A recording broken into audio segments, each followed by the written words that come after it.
Hello and welcome to another awesome episode of Marketing Speak. I'm your host, Stefan Spencer, and today we have with us Chris Parker.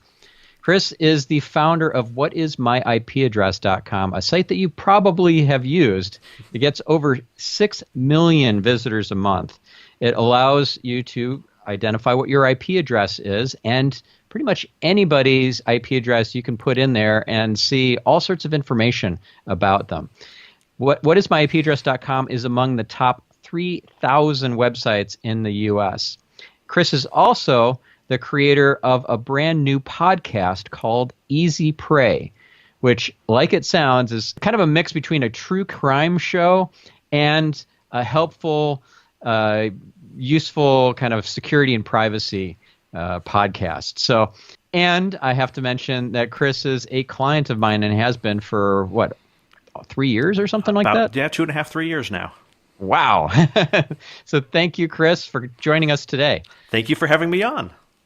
So let's first of all talk about whatismyipaddress.com, because 6 million visitors a month is really remarkable. And you didn't start out that way. You had to build up the momentum. And you also didn't start out as an entrepreneur. No. You were working as a full-time employee somewhere. So Give us that origin story of how you got from there to where you are now. Yeah, so when I originally created the site, it was a matter of solving a problem that we were having at a company I was working for. We, back in the old days of the internet, when a T1 was a high-speed internet connection, we were having problems with one of our vendors and being able to connect up to their system, and they asked, well, what's your IP address? And we went, I don't know. And we realized that there wasn't an easy way to figure that out. There wasn't a whatismyipaddress.com. And so that night I went home and on my Windows NT server, created a little website called whatismyipaddress.com, spent the several $100s at the time for a domain name registration, and put together a site that only displayed those 8 to 16 digits in 8-point Arial font on the screen, and that was it. That's the origin. And when was this? This was back in January of 2000, and the dawn of the internet.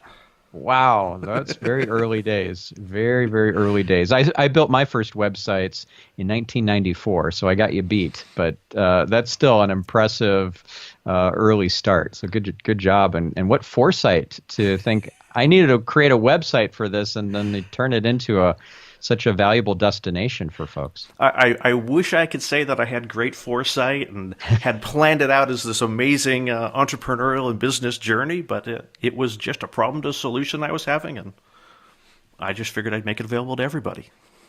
And so what happened over the course of time? Did you start putting advertising on it, affiliate offers? How did you build the site up into more of a destination? Yeah, it actually really resulted in me getting alerts from the servers saying that the hard drive was almost full. And I couldn't figure out why in the world the hard drive would be full on this machine that was just serving up a single-page website. But it turned out that all the logs from the people visiting the site were starting to chew up all the disk space. And at that point, I'm like, oh, let me do something with this. Let me see what these people are doing, and put an email address on the site below the IP address, and ask people, if you have questions, email me.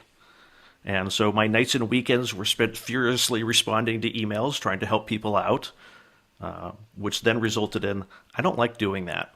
It's it's an awful lot of the same questions over and over and over again, and so I built out a frequently asked questions pages on the site, and that reduced my volume of emails that I had to deal with. And then this great platform called Google AdSense came out, and I placed a nice little one little page or one little snippet of code on the site, and was able to start making some display revenue earnings, a couple bucks a month here, a couple bucks a month there. And one of the things that really, I think, substantially caught my attention was there was a company called GoToMyPC, which provided remote access services to people's computers. And that's ultimately why a lot of people were coming to my website, because they were trying to connect up to their machine at home. And GoToMyPC was running an affiliate offer for $10 a lead or $35 a sign up. And so I put a whopping tiny little logo on there that just said "Go to my PC," and people started buying stuff, and I started making some commission. I was like, "Oh wow, this is neat! I can make money off of this site." Very cool. And then at some point, you got big enough with the traffic and the revenue that you were able to quit your job. How did that come to pass? It was actually one of those fortuitous things. My employer, with the economic crisis back in the I guess mid 2000s, mid to late 2000s, they had a rough go of it, and they kind of ebbed and flowed and laid some of us off, brought us back, had some of us working with contractors, brought us back. And each of those episodes where they kind of asked me, "Hey, can you work a few less hours?" I was like, "Well, I can. This gives me more time to work on my website." And so I started using those hours and kind of that reduced obligation to them to kind of fund and not be fully jumping into being self-employed, but to be able to do that part of the time, which made that like, okay, reduce the risk for me. And then ultimately, a few years later, they just couldn't make it work and said, "Hey, we've got to let you go." And so the decision that I was faced with was, okay, do I do this full time? And if I do this full time, can I actually grow the revenue enough to offset a full-time job? Because if I quit my job and do it full-time and I don't actually make more money by doing that, well, is it really a good decision? So my wife and I sat down, we kind of planned out, okay, let's look at, can you make this much more money in 3 months, 6 months, and a year? And so we hit each of those 3 milestones, and I didn't mind working from home. I was a little worried about being isolated and things like that, but it's really turned out to be a blast. And it was great to see those milestones be hit and say, okay, this makes sense for me to spend my time and effort growing the business. Yeah, so it initially probably lowered your stress levels to have that safety net of some hours working for your former employer as a contractor or consultant, but then it got to the point where it's like it was a blessing that they had to cut you loose, because then you got to really focus 110% on this as a viable business. Yeah, that was, in hindsight, it's easy to look at that as saying, "Hey, I got laid off. That was a really good thing." I think in the moment it was pretty nerve-wracking of like, well, what if I invest this time and energy in my business and it doesn't grow?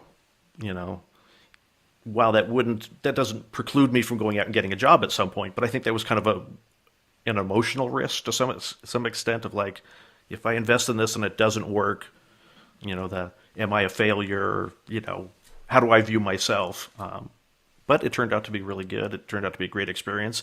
And I'm pretty sure that if they hadn't gone out of business, I probably would not have anytime soon said, "Hey, I'm out of here. I'm going to do my own thing." So it was a kind of kick in the butt, which was very fortuitous for me.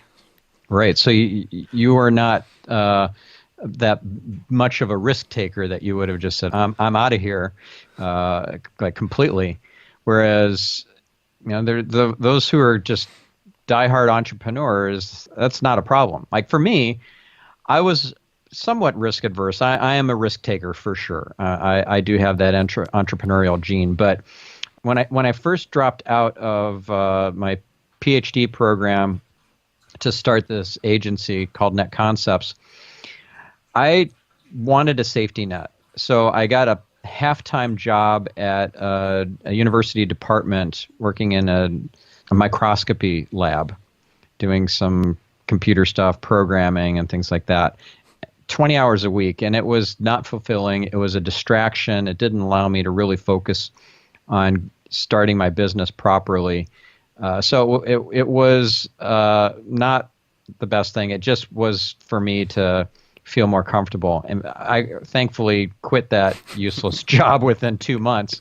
But it took a big bunch of revenue just dropping in my lap. I've told this story before, and I'm sure you've heard it because you're a listener of this show, but where I walked around as a mic runner at a conference that I talked my way into to volunteer, and got 2 big accounts out of that, were both worth $500,000 a piece.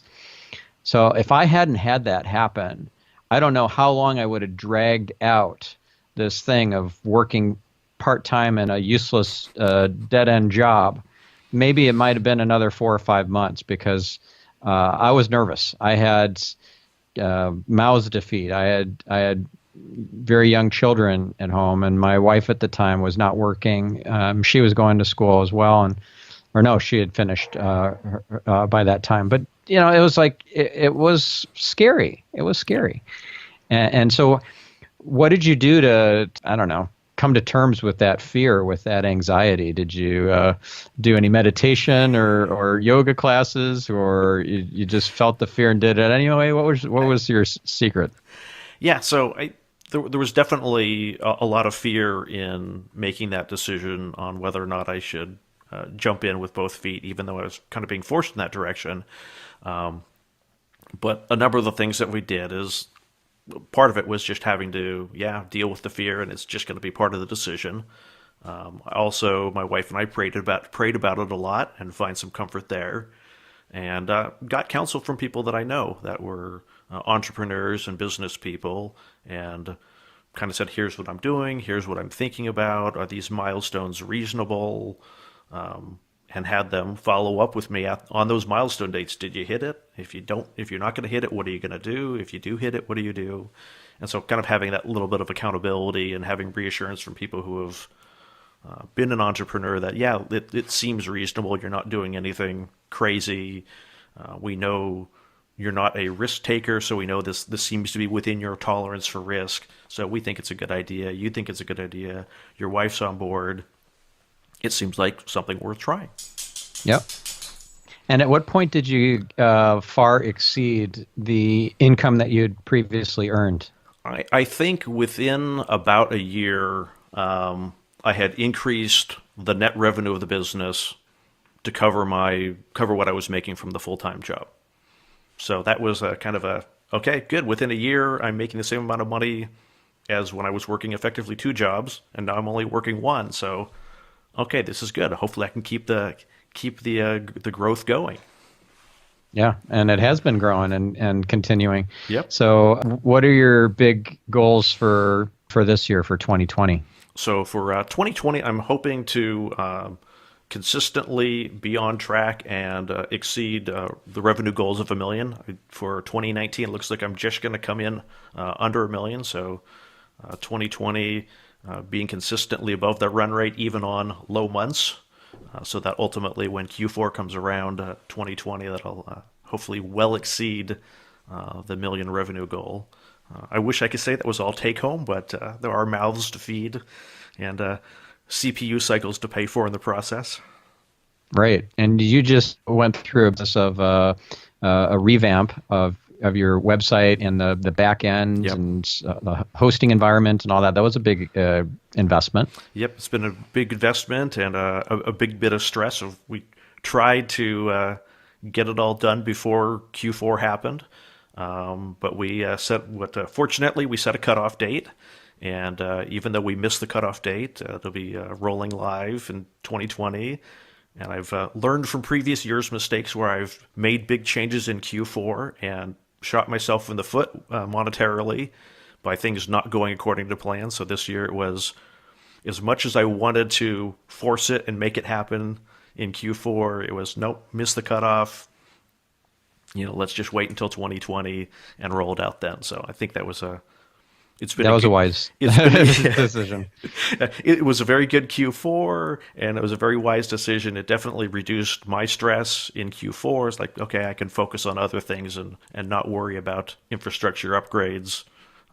Just keep the site doing really well during the holidays.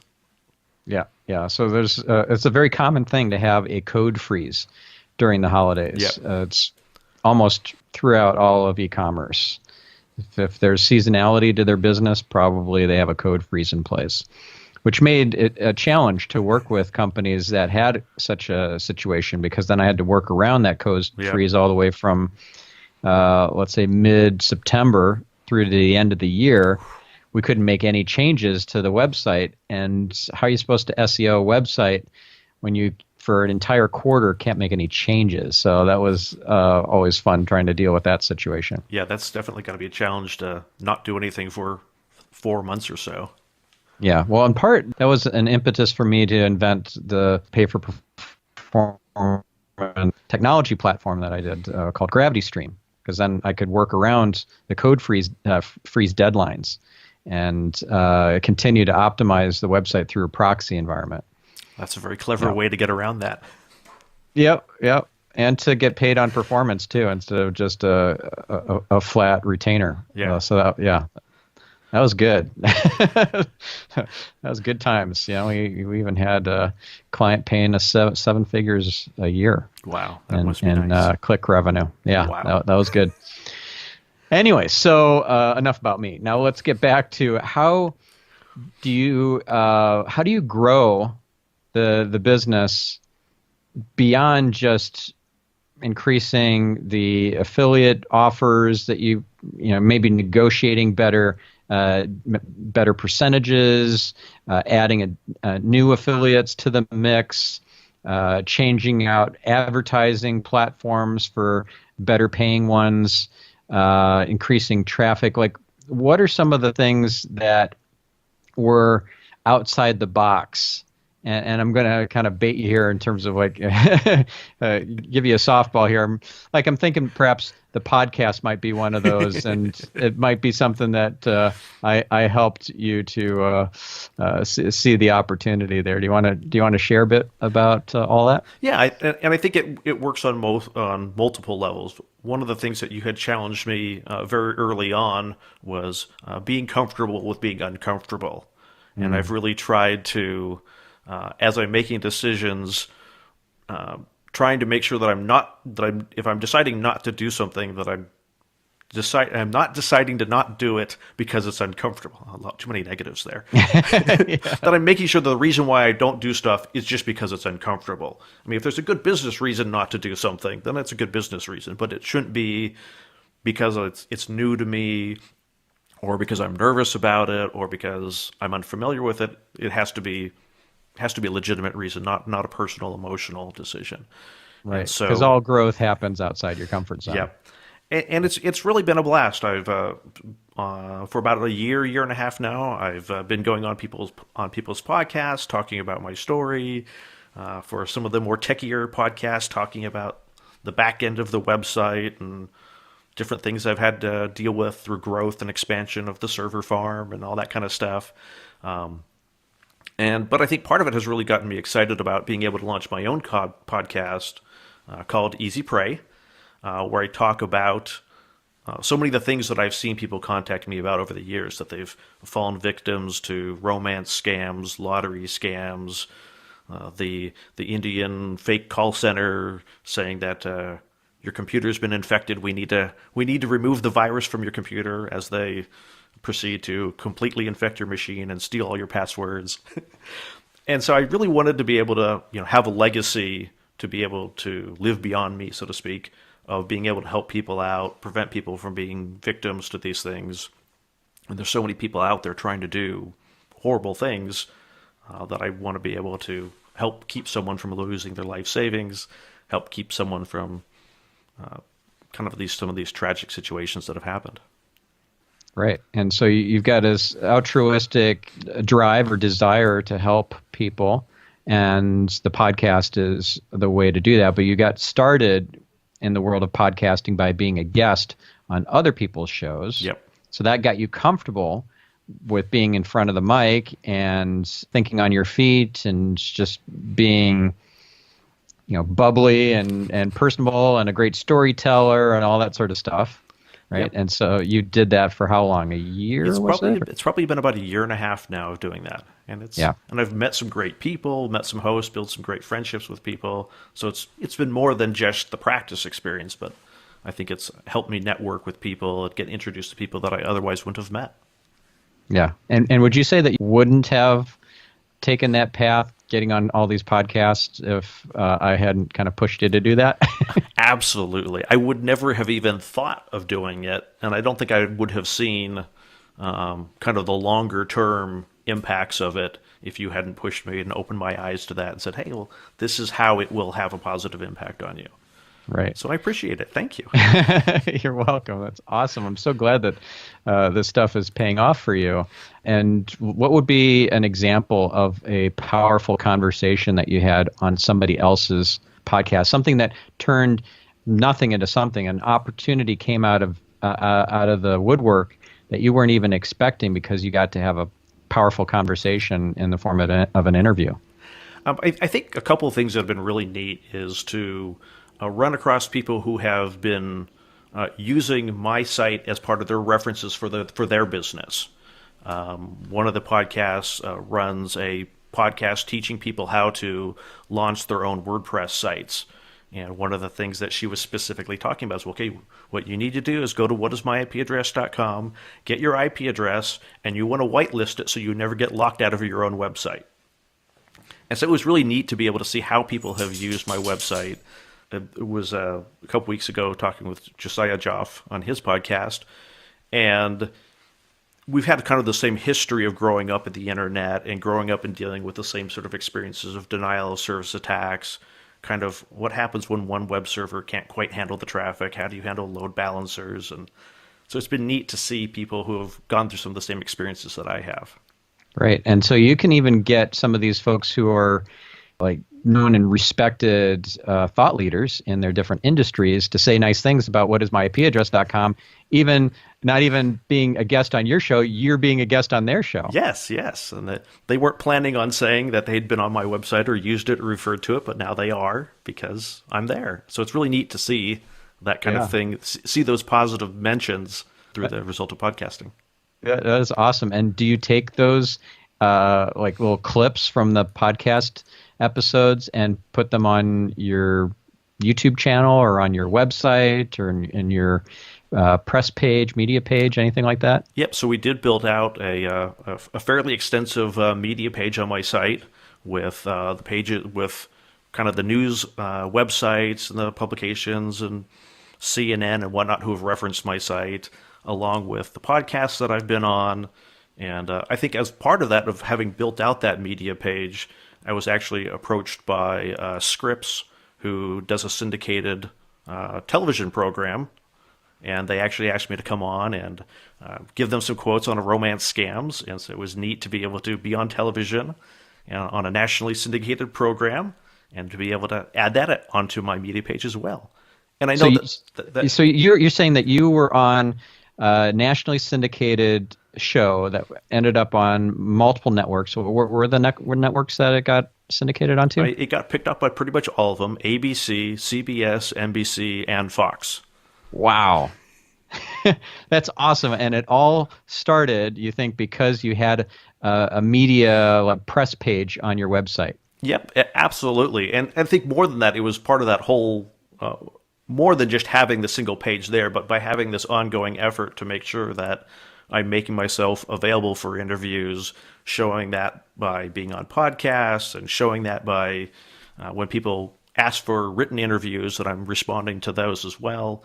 And those kind of opportunities are kind of coming out of the woodwork now.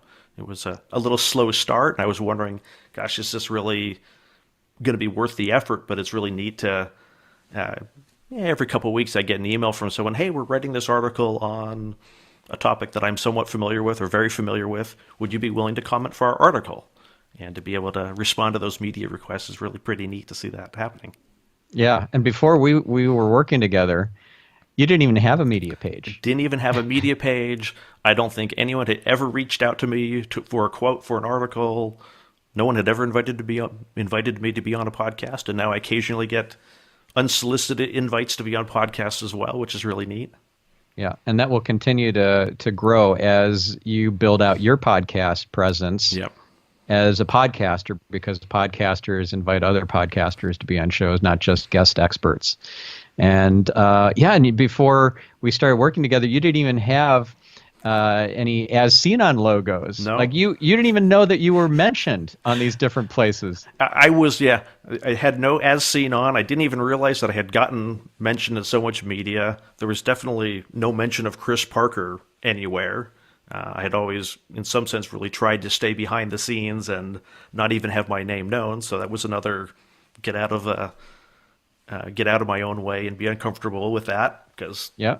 being in the spotlight is not my normal position to be. And it's been kind of neat seeing how that is actually having a positive effect for my business. Yeah. Would you say that you're an introvert? Absolutely, unequivocally, I'm an introvert. Yeah, me too. Me too. It takes a lot out of me to be on stages, to be in front of a camera, microphone, to be in the public or Yeah. to be interacting with the public is energy draining. It drains my batteries and I have to go recharge. And if I'm in a room where I don't know anybody and nobody knows who I am, I'd much prefer to just leave the room than to go up and start conversations with people I don't know, which is kind of lame, I know. But that's just how I'm wired. I have to overcome that. And when I do, good things happen, but I don't always overcome it. Sometimes I'm like, you know what? I think I need to go out and make a phone call. Right? Oh, gee, I'll find something else to do. That hits a little too close to home. I have definitely made a few phone calls in my days. Yeah. Not because you needed to, but because it's like, that's a good excuse to get out of the room. Yes. Yeah. And so you got this great TV opportunity that came out of having that press page and having all those podcast interviews and everything. So I oftentimes point out to prospects your media page as a best practice example. Oh, well, thank you. Yeah, I do. And I tell them how it came about. Like, it's that you didn't even know that you were mentioned on so many different mainstream media websites. Yeah. It wasn't you personally, it wasn't Chris Parker, but it was whatismyapaddress.com. And so by me directing you to find these in places like the Google News Archive search and Google Web Search and other places, YouTube, et cetera, to find these opportunities where you didn't even go out and seek them. They found you and they mentioned you, and you just didn't know it happened. Yep, exactly.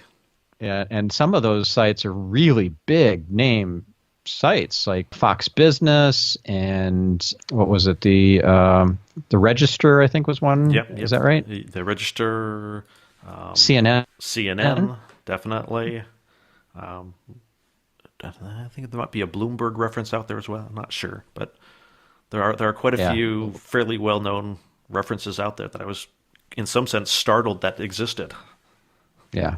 To be able to use those logos then on your masthead of your website, say as seen on ABC, NBC, CNN, et cetera. It's a huge credibility builder, one that your competitors couldn't say with equal measure. Yeah. Which, it's a good differentiator. Now, what would you say was the biggest of all the different things that you learned from or gleaned from our relationship, from the engagement, from the coaching that you received from me? What do you say has been the biggest game changer? I think I think differently about my business now.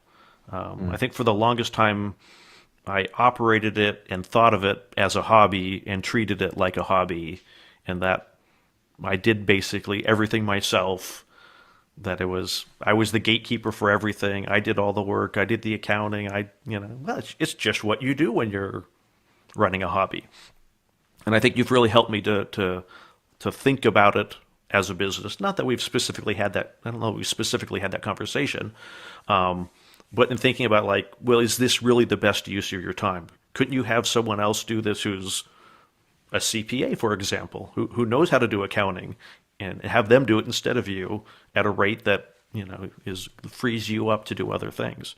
And so I feel like in the last two and a half years, I've freed up a lot of my time to be able to focus on things that only I can do, or to start thinking about things like actually launching a podcast, or if I want to take a day off, I can take a day off. By outsourcing various components to other people and trusting other people to do what they're good at, which are very often things that I'm not good at. So it's helped me to leverage other people's expertise and leave me to work on things that are unique to me. Yeah. So basically, you're running this as a legit business and not as a hobby or even just as being a self-employed person. Yeah. And so many business people are under the illusion that they are running a business when they're only merely self-employed. Yep. Right. And that's the worst kind of employment because you pay yourself last, you give yourself the worst hours, you don't respect weekends, nights, holidays, none of it. Like there's no boundaries Yep. I've been there. there. And yeah, and it just doesn't it's kind of a dead end. You're not really building anything, you're just paying the bills. And with a business on the other hand, you're building an asset, one that can be sold without you going with it. Because essentially if the business can't sell without you being a part of that, then again, you're just trading one self-employed role for another one, which is not even as good as being self-employed. It's now you're employed by somebody else. You're working for the man. Yeah. Yeah, which was the whole thing you wanted to avoid by starting a business in the first place, right? Yep. Yeah. So it's been nice to see things working in that direction where hopefully at some point, if I wanted to take a 3 months, a 6 months, or a year off from it, that everything would continue to run without me being there, which is kind of an exciting thought. Initially, I think it was a very fearful thought because I've been doing it all myself for so long. Yeah.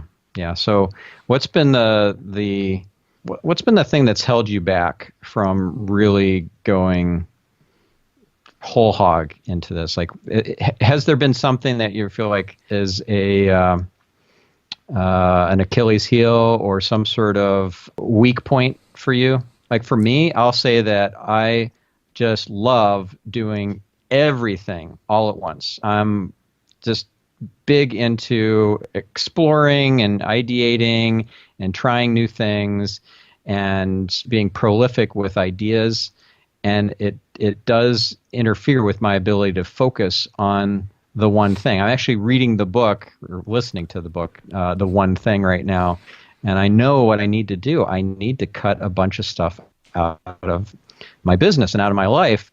And it's hard. It's really hard for me. So that's my Achilles heel. I'm just curious what yours might be.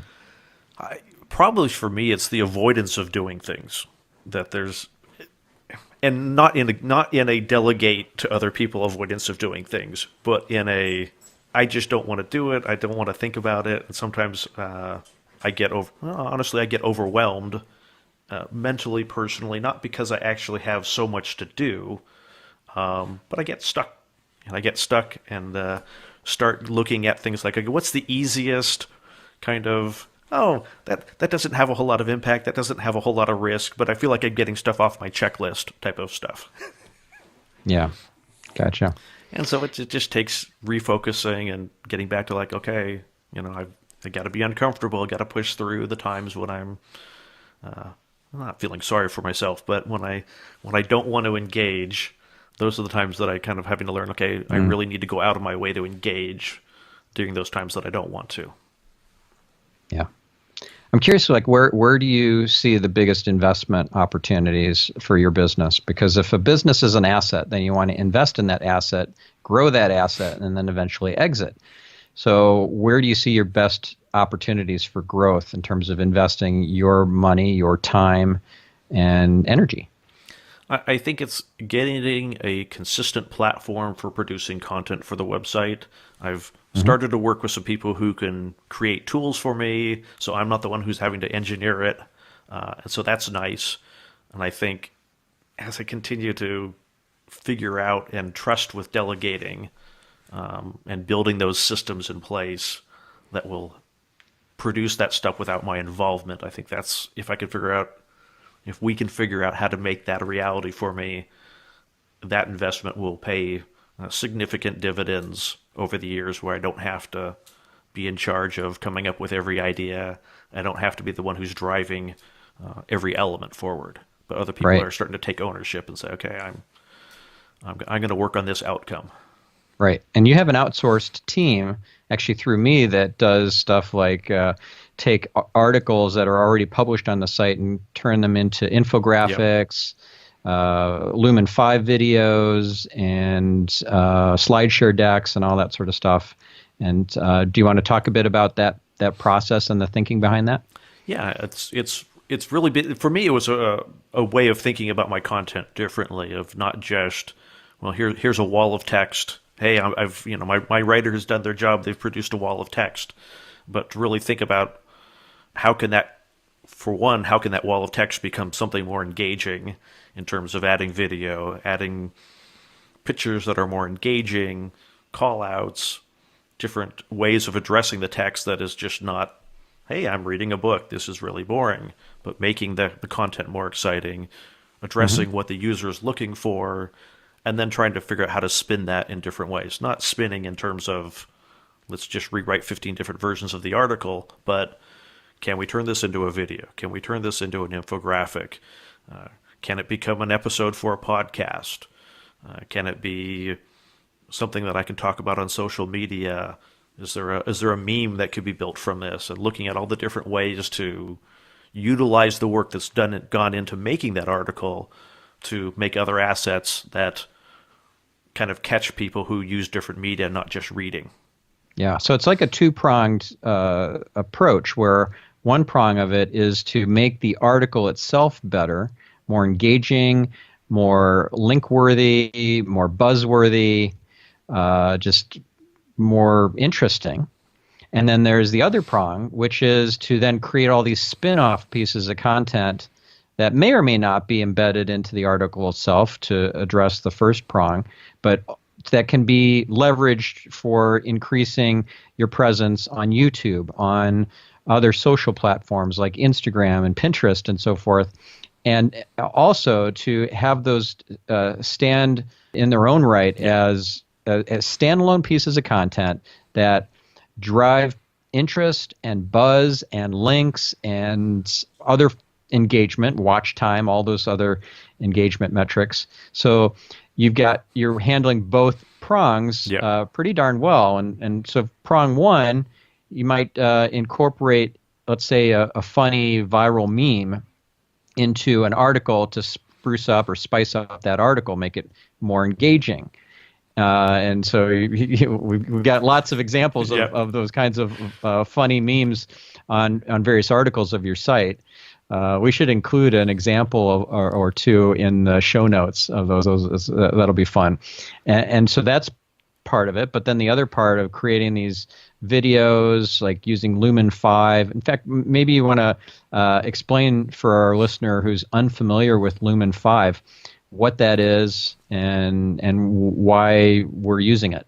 Yeah, so Lumen 5 is this self-service video editing platform that takes probably potentially years of learning out of the cycle, that someone without a lot of experience could say, oh, I just want some text to flow into it. They don't have to figure out how to make it flow from left to right or right to left, but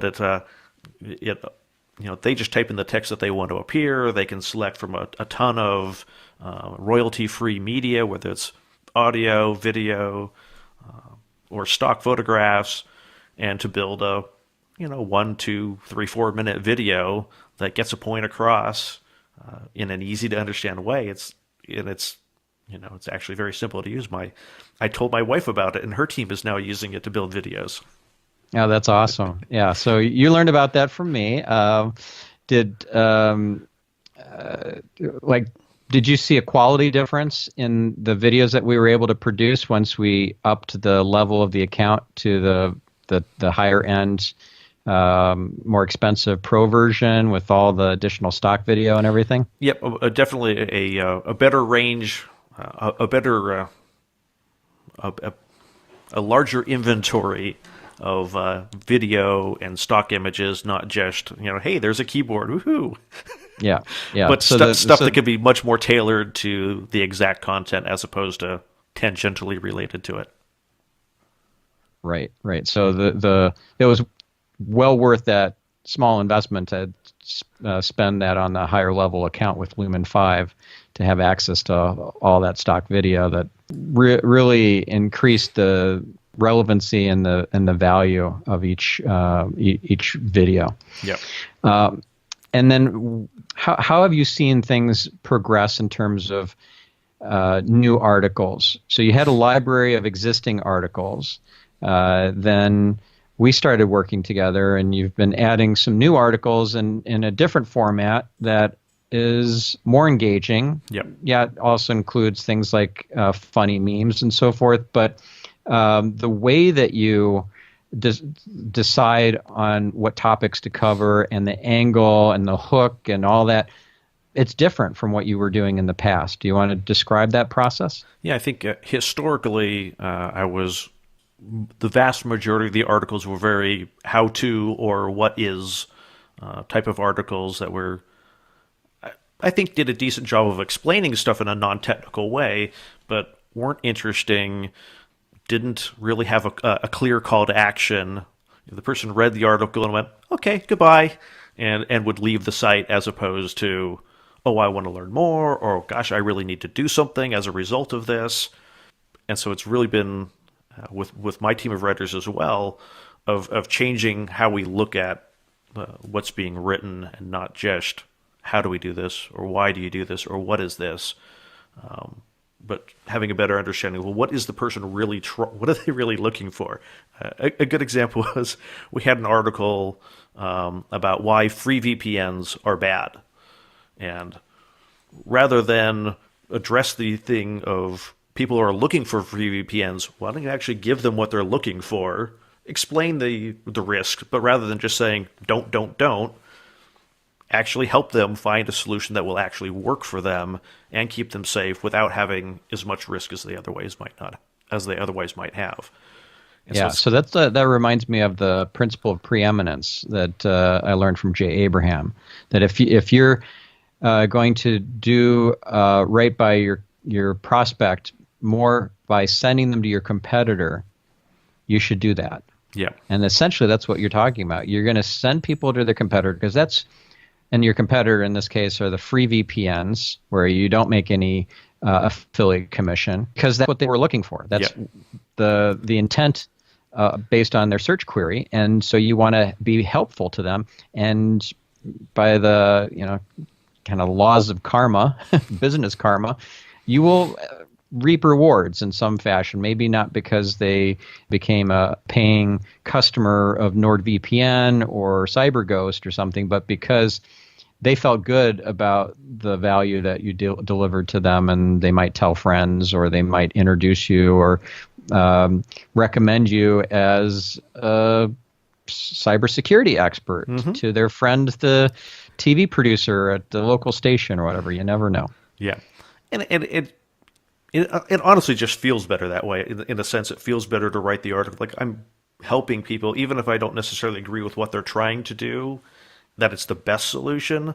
Well, not everybody can, in the case of free VPNs, not everybody can afford it. So what's the best solution I can offer them for their situation, and not say, well, no, you need to fit inside my box, and if I don't like that box, you can go somewhere else. And I think that helps. It's helped me really think about just trying to meet people where they're at and help them where they're at, as opposed to help under my terms. Yeah.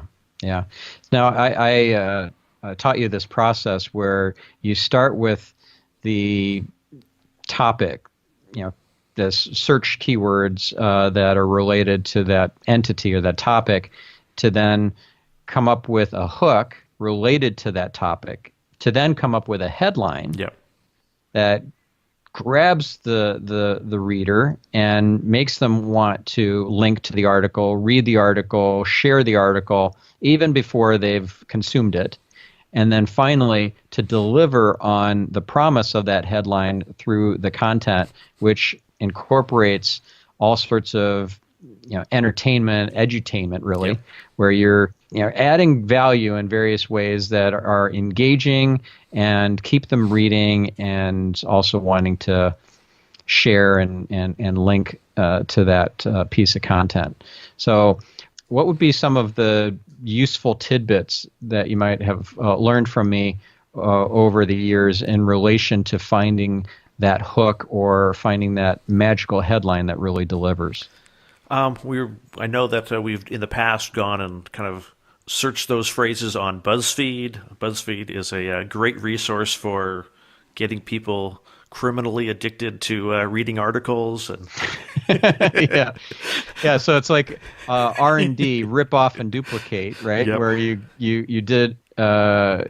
just find some example headlines for inspiration yes, on BuzzFeed. So I showed you how to do a site colon search, site colon BuzzFeed.com, and then whatever keyword you're looking for. You can even laser in even more by using in title colon as well. So you could do in title colon and then the keyword, and then we'll find that keyword in the title, in other words, in the headline of the article on BuzzFeed. So that's a great way to find stuff on, let's say, I don't know, cybersecurity. In title colon cybersecurity, site colon BuzzFeed.com, and find all sorts of articles specifically on cybersecurity, not just a passing mention somewhere in the article. yep. That's great. What about the process of identifying kind of grabber keywords? Any studies or anything like that have been helpful, or particular phrases? You know how back in the day they used to say it, and number 6 will really blow your mind. Yeah, I know we've looked at a number of those reports that talk about, question headlines don't draw as much attention as listicle type of headlines. Right. And Yeah, that was from a study done by Conductor a few years ago. That was in a Moz.com article that kind of chronicled that study and the findings. Yep, that was a good one. How about the BuzzSumo million headline study? yes, yep, yeah, where they even talked specifically about what numbers of listicles work best in that one. Yep. Where it was Yep. And different kinds of adjectives that were especially grabbing. Yep. We'll include links in the show notes to all these. Yep. and ones that were particularly poor, which I unfortunately often had previously been using. Yeah. So give me an example of that. Oh, I think it was how was a pretty bad title to be used. How to do this, how to do that. It just does not engage people. Yeah, but when it's looking at the BuzzSumo study, that was really about engagement for clickbait, Yes. like on social media. But then you've got to balance that out with the fact that from an SEO standpoint, how to is a very popular sort of search query. How to install a VPN, how to choose a VPN, how to this, then that. Those are very popular queries, and they tend to generate featured snippets, which are those position 0 instant answers. And those come from people's websites. And if you're not providing that kind of how-to information in that kind of structure, using the kinds of queries, then you don't have to stand a chance of getting the featured snippet. So you got to balance those two things out. Be engaging and draw the click, but you also have to resonate with the searcher's search query and hopefully get a featured snippet out of it too. Which we've been able to do in a couple of important circumstances. Yeah. So one of the helpful tools to identify featured snippets of your competitors and of your own is to use SEMrush. So that little feature where you go into the advanced filters to say, don't just show me all of the keywords my competitor or my own site rank for. Show me the ones where I actually have position 0, the featured snippet, or my competitor has that. It's a very, very handy little resource. Yep, and then look at what they're doing and rip off and do better. Yep, exactly. R&D, gotta love it. So I'm curious, and I'd love for you to share with our listener what when you were thinking of signing up for my coaching and you hadn't yet, what was giving you pause? What was it that you're thinking, I don't know if this is the right choice. I'm not sure if I should be doing this. What were the kind of the objections going on in your mind as you were contemplating, as you were deciding whether for us to work together? I think probably one of the biggest objections was price, was cost. Not that, part of it is me not knowing how to evaluate what is or is not a good price to pay for someone to help with SEO. I know that responding to someone who blanket emails me and guarantees me page one results via spam, definitely a bad place to go. But trying to figure out, like, okay, will the results actually end up paying for the cost of the service? And definitely have that definitely has been the case. The results have definitely more than covered the cost of your service. Positive ROI. That's Yes, a good thing. positive ROI. But some of it was because I don't necessarily sit in a traditional space where I have a specific product or a specific service. It was like, well, can I even get a positive ROI, because it's not like I have a coaching program that I'm selling, or I'm not selling a car where there's a large value. It's traffic is a little more complicated animal. Get me a whole bunch of traffic from India, it's not really going to increase ad revenue. So if we can, right, which is a great point too, because you had a massive increase in traffic from India, and you got zero additional dollars in revenue from that. Yeah, so that's always been something I've been looking at, is like, okay, we want to grow traffic, but it needs to be traffic that actually increases revenue. And so some of those were my questions going into it, was like, well, sure, I can get, an SEO person, I'm sure, can help me get more traffic from around the world, but is it going to be traffic that's going to convert on the affiliate offers? Is it going to be traffic that will drive ad revenue? So I think those are some of my questions going in. It's like, well, will this work? Yeah. And so far, so good. So far, it's been very good. Yeah, enough that we've been working together for almost 3 years. Yeah. Awesome.